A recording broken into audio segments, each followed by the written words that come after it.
Om Shanti. Good morning.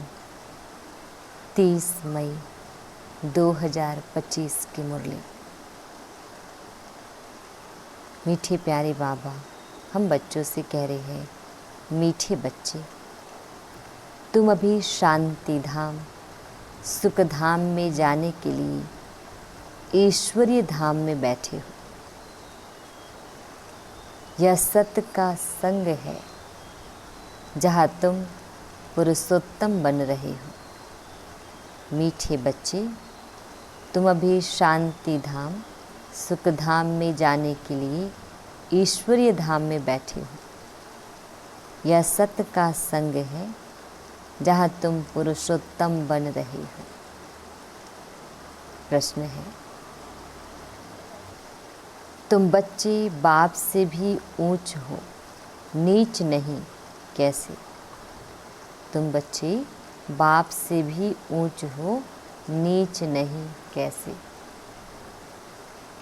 उत्तर है, बाबा कहते, बच्चे, मैं विश्व का मालिक नहीं बनता, तुम्हें विश्व का मालिक बनाता हूँ, तो ब्रह्मांड का भी मालिक बनाता हूँ। मैं ऊंच ते ऊंच बाप तुम बच्चों को नमस्ते करता हूँ, इसलिए तुम मेरे से भी ऊंच हो। मैं तुम मालिकों को सलाम करता हूँ, तुम फिर ऐसा बनाने वाले बाप को सलाम करते हो। ओम शांति। डिटेल है, मीठे मीठे रूहानी बच्चों को नमस्ते। रिस्पॉन्ड भी नहीं करते हो, बाबा नमस्ते, क्योंकि बच्चे जानते हैं बाबा हमको ब्रह्मांड का मालिक भी बनाते हैं और विश्व का मालिक भी बनाते हैं। बाप तो सिर्फ ब्रह्मांड का मालिक बनते हैं, विश्व का मालिक नहीं बनते। बच्चों को ब्रह्मांड और विश्व दोनों का मालिक बनाते हैं। तो बताओ, बड़ा कौन ठहरा? बच्चे बड़े ठहरे ना, इसलिए बच्चे फिर नमस्ते करते हैं। बाबा आप ही हमको ब्रह्मांड और विश्व का मालिक बनाते हैं, इसलिए आपको नमस्ते। मुसलमान लोग भी मालेकम सलाम, सलाम मालेकम कहते हैं ना। तुम बच्चों को यह खुशी है जिनको निश्चय है, निश्चय बिगड़ तो कोई यहाँ आ भी ना सके। यहाँ जो आते हैं वह जानते हैं हम कोई मनुष्य गुरु के पास नहीं जाते हैं। मनुष्य बाप के पास, टीचर के पास व मनुष्य गुरु के पास नहीं जाते।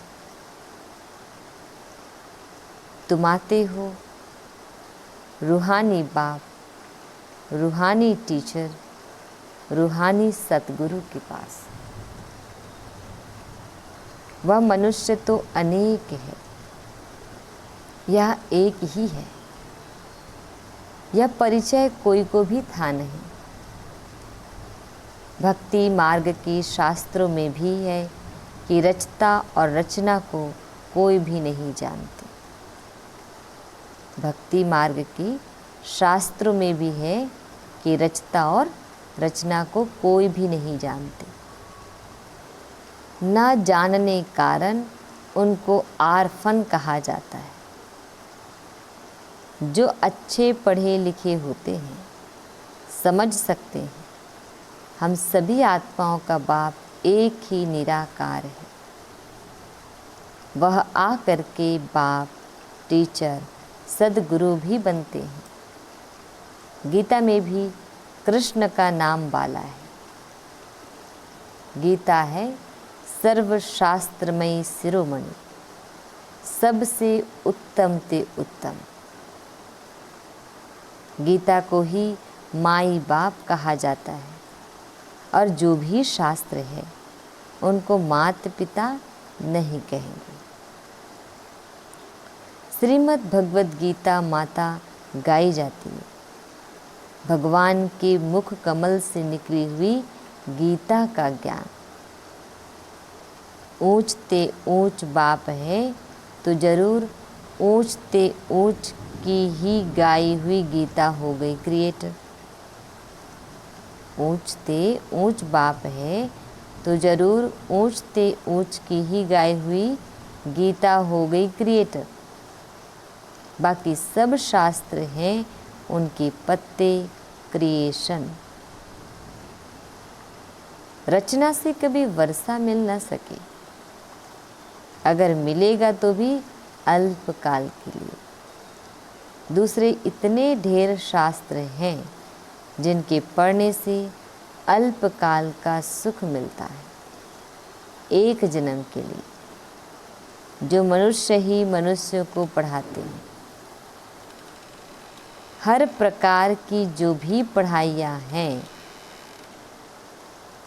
वह अल्पकाल के लिए मनुष्य मनुष्य को पढ़ाते हैं। अल्पकाल का सुख मिला, फिर दूसरे जन्म में दूसरी पढ़ाई पढ़नी पड़े। यहाँ तो एक निराकार बाप ही है जो 21 जन्म के लिए वर्षा देते हैं।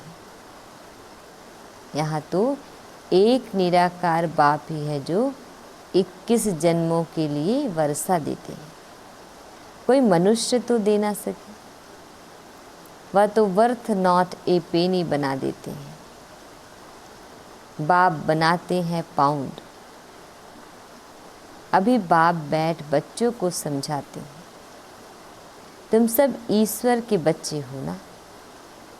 सर्वव्यापी कहने से अर्थ कुछ नहीं समझते। उसमें परमात्मा है तो फिर फादरहुड हो जाता है। फादर ही फादर तो फिर वर्षा कहाँ से मिले? किसका दुख कौन है? बाप को ही दुख हरता सुख करता कहा जाता है। फादर ही फादर का तो कोई अर्थ ही नहीं निकलता। बाप बैठ समझाते हैं, यह है ही रावण राज्य। यह भी ड्रामा में नोंद है, इसीलिए चित्रों में भी क्लियर कर दिखाया है। तुम बच्चों की बुद्धि में है, हम पुरुषोत्तम संगम युग पर है। बाप पुरुषोत्तम बनाने आए हुए हैं।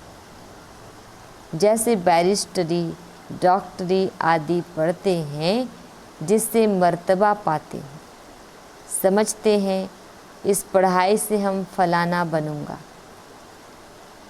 यहाँ तुम सत के संग में बैठे हो, जिससे तुम सुखधाम में जाते हो। सतधाम भी दो है, एक सुखधाम, दूसरा है शांति धाम। यह है ईश्वर का धाम। बाप रचता है ना। जो बाप द्वारा समझकर होशियार होते जाते हैं, उनका कर्तव्य है सर्विस करना। बाप कहेंगे, तुम अभी समझकर होशियार हुए हो तो शिव के मंदिर में जाकर समझाओ। उन्हें बोलो, इस पर फल फूल मक्खन घी अख के फूल गुलाब के फूल वैरायटी क्यों चढ़ाते हो? कृष्ण के मंदिर में अख के फूल नहीं चढ़ाते, वहाँ बहुत अच्छे खुशबूदार फूल ले जाते हैं। शिव के आगे अख के फूल तो गुलाब के फूल भी चढ़ाते हैं। अर्थ तो कोई जानते नहीं। इस समय तुम बच्चों को बाप पढ़ाते हैं, कोई मनुष्य नहीं पढ़ाते। और सारी दुनिया में मनुष्यों को मनुष्य पढ़ाते हैं, तुमको भगवान पढ़ाते हैं। कोई मनुष्य को भगवान कदाचित कहा नहीं जाता। लक्ष्मी नारायण को भी भगवान नहीं, उनको देवी देवता कहा जाता है। ब्रह्मा विष्णु शंकर को भी देवता कहेंगे। भगवान एक बाप ही है, वह है सभी आत्माओं का बाप। सभी कहते भी हैं, हे परम पिता परमात्मा। उनका सच्चा सच्चा नाम है शिव, और तुम बच्चे हो सालिग्राम। पंडित लोग जब रुद्र यज्ञ रचते हैं तो शिव का बहुत बड़ा लिंग बनाते हैं और शालिग्राम छोटे छोटे बनाते हैं। शालिग्राम कहा जाता है आत्मा को, शिव कहा जाता है परमात्मा को। वह सभी का बाप है। हम सब है भाई भाई, कहते भी हैं ब्रदरहुड। बाप के बच्चे हम भाई भाई हैं। फिर भाई बहन कैसे हुए? प्रजापिता ब्रह्मा के मुख से प्रजा रची जाती है, वह है ब्राह्मण और ब्राह्मणियाँ। हम प्रजापिता ब्रह्मा की संतान हैं, इसलिए बीके कहलाते हैं। अच्छा, ब्रह्मा को किसने पैदा किया? भगवान ने। ब्रह्मा, विष्णु, शंकर, यह सब क्रिएशन है। सूक्ष्म वतन की भी रचना हो गई। ब्रह्मा मुख कमल से तुम बच्चे निकले हो। ब्राह्मण ब्राह्मणियाँ कहलाती हो। तुम ब्रह्मा मुख वंशावली एडॉप्टेड हो। प्रजापिता ब्रह्मा बच्चे कैसे पैदा करेंगे? जरूर एडॉप्ट करेंगे। जैसे गुरु के फॉलोअर्स एडॉप्ट होते हैं, उनको कहेंगे शिष्य। तो प्रजापिता ब्रह्मा सारी दुनिया का पिता हो गया। उनको कहा जाता है great great grandfather. Prajapita Brahma तो यहाँ चाहिए ना। सूक्ष्म वतन में भी ब्रह्मा है। नाम गाया हुआ है ब्रह्मा, विष्णु, शंकर, परंतु सूक्ष्म वतन में प्रजा तो होती नहीं। प्रजापिता ब्रह्मा कौन है, यह सब बाप बैठ समझाते हैं। वह ब्राह्मण लोग भी अपने को ब्रह्मा की औलाद कहते हैं। अब ब्रह्मा कहाँ हैं? तुम कहेंगे यह बैठे हैं। वह कहेंगे होकर गया है। वह फिर अपने को पुजारी ब्राह्मण कहलाते हैं। अभी तुम तो प्रैक्टिकल में हो। प्रजापिता ब्रह्मा के बच्चे आपस में भाई बहन हो गए। ब्रह्मा को एडॉप्ट किया है शिव बाबा ने। कहते हैं मैं इस बूढ़े तन में प्रवेश कर तुमको राजयोग सिखलाता हूँ। मनुष्य को देवता बनाना यह कोई मनुष्य का काम नहीं है। बाप को ही रचता कहा जाता है। भारतवासी जानते हैं, शिव जयंती भी मनाई जाती है। शिव है बाप। मनुष्यों को यह भी पता नहीं कि देवी देवताओं को यह राज्य किसने दिया। स्वर्ग का रचयिता है ही परमात्मा, जिसको पतित पावन कहा जाता है।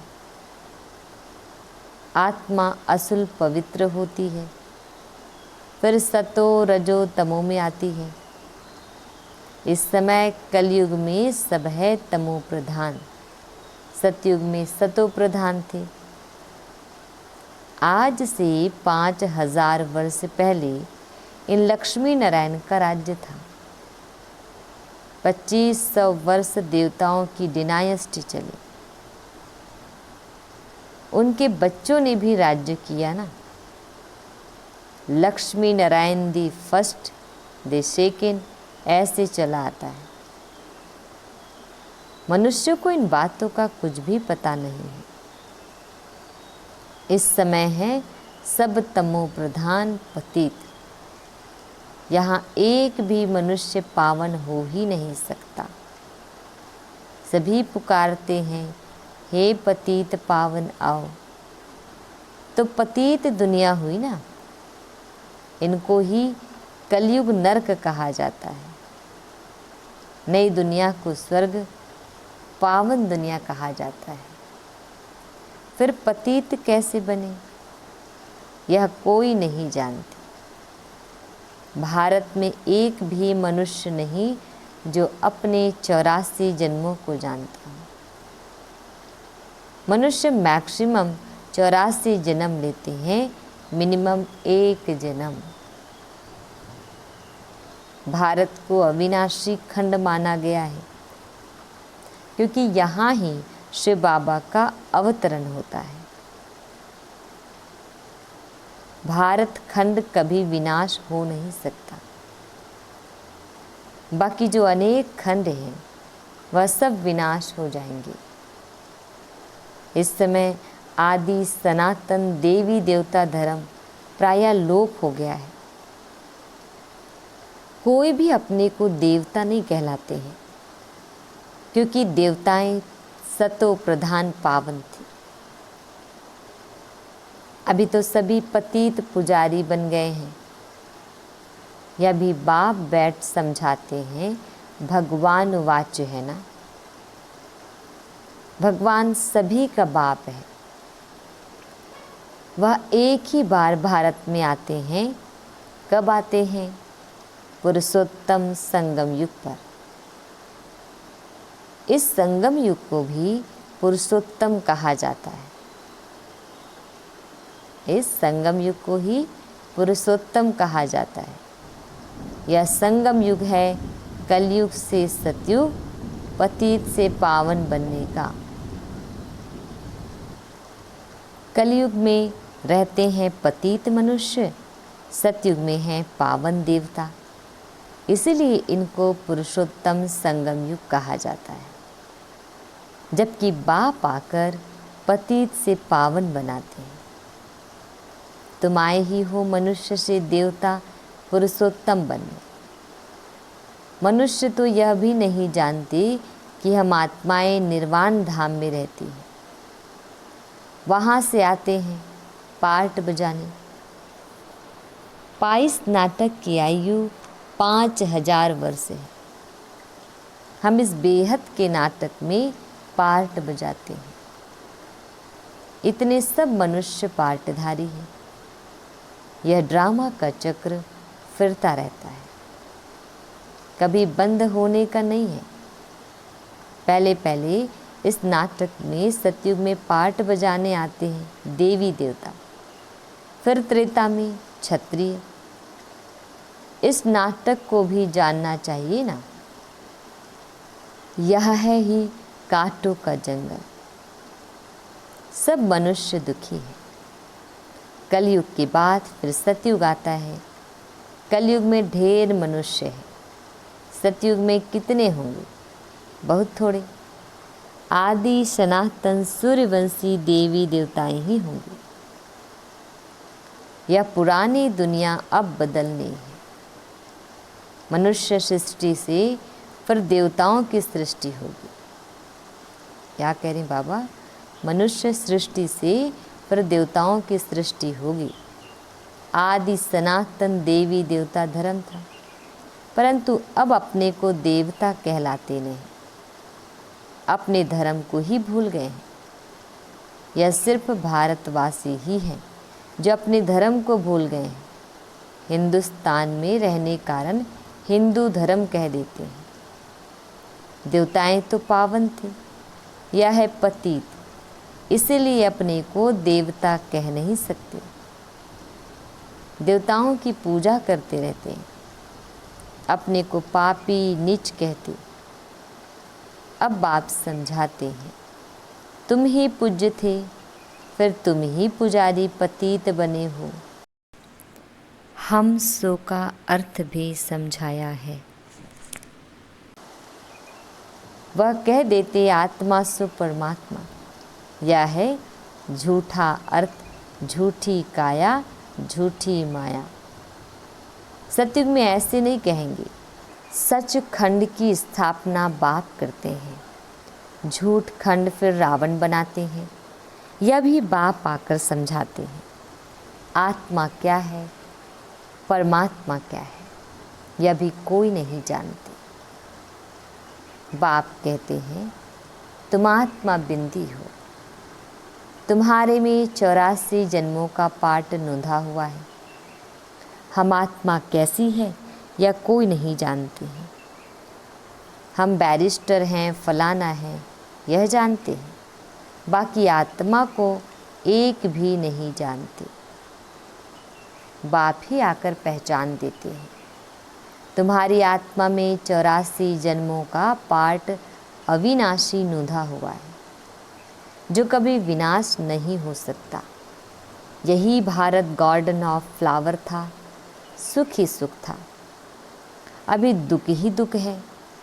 यह बाप नॉलेज देते हैं। तुम बच्चे बाप द्वारा अभी नई नई बातें सुनते हो। सबसे नई बात है तुम्हें मनुष्य से देवता बनना है। तुम जानते हो मनुष्य से देवता बनने की पढ़ाई कोई मनुष्य नहीं पढ़ाते, भगवान पढ़ाते हैं। उस भगवान को सर्वव्यापी कहना यह तो गाली देना है। अब बाप समझाते हैं, मैं हर 5000 वर्ष बाद आकर भारत को स्वर्ग बनाता हूँ, रावण नरक बनाते हैं। यह बातें दुनिया में और कोई नहीं जानते। बाप ही आकर तुमको मनुष्य से देवता बनाते हैं। गायन भी है, मूत पलीती कपड़ धोए। वहाँ विकार होता नहीं, वह है ही संपूर्ण निर्विकारी दुनिया। अभी है विशेष वर्ल्ड, बुलाते भी हैं पतित पावन आओ। हमको रावण ने पतित बनाया है, परंतु जानते नहीं हैं कि रावण कब आया, क्या हुआ। रावण ने कितना कंगाल बना दिया है। भारत 5000 वर्ष पहले कितना साहूकार था। सोने हीरे जवाहरों के महल थे, कितना धन था। अभी क्या हाल है। सो सिवाय बाप के सिरताज कोई बना ना सके। अभी तुम कहते हो शिव बाबा भारत को हेवन बनाते हैं। अब बाप कहते हैं मौत सामने खड़ा है, तुम वानप्रस्थी हो, अब जाना है वापिस। इसलिए अपने को आत्मा समझो, माँ में कम याद करो तो पाप भस्म हो जाएंगे। अच्छा, मीठे मीठे शिकिल दे बच्चों प्रति माता पिता बाप दादा का याद प्यार और गुड मॉर्निंग। रूहानी बाप की रूहानी बच्चों को नमस्ते। हम रूहानी बच्चों की रूहानी माता पिता बाप दादाजी को याद प्यार गुड मॉर्निंग और नमस्ते।